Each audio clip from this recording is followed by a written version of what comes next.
When Yellowstone National Park opened on March 1st, 1872, the only means of access were trails used for pack horses. The primary routes into the park were located in today's north and west entrances. It was acknowledged that these rough trails through the woods, often obscured by old forest fire deadfall, would need to be widened for tourist use. In 1873, both trails were widened into wagon roads, although there is some discrepancy in the descriptions of early users. One camp was pleased with the upgraded conditions, the other called it dangerous and a bad place. In reality, the new roads weren't graded and often had stumps left behind, ranging up to 20 inches tall for the wagons to navigate around. In these early years, there was little settlement to the south to promote any access from nearby Jackson Hole. In the 1890s, a modest smattering of homesteaders laid claims along the northern end of Jackson Lake.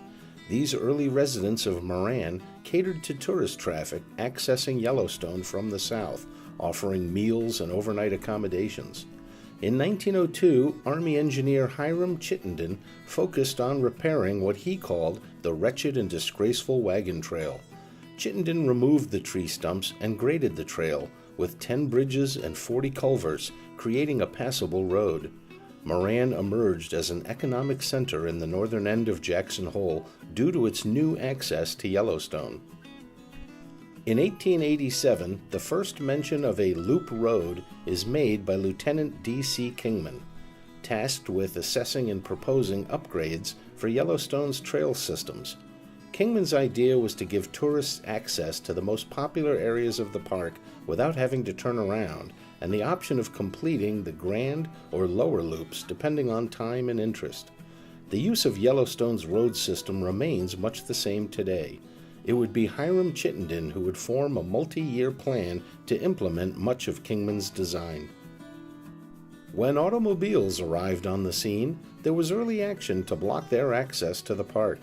It was thought that gas-powered engines would degrade the natural feel, and horse-powered stages and wagons were the only appropriate means of transportation. Early efforts to block funding to improve roads for cars, and worries that skittish horses would buck, found little traction. However, the advance and technology saw the official admittance of automobiles in 1915.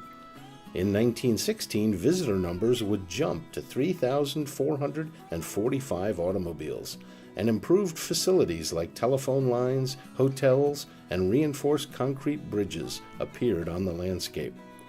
Commercial bus tours also began this year, officially putting Yellowstone on track to become a modernized park.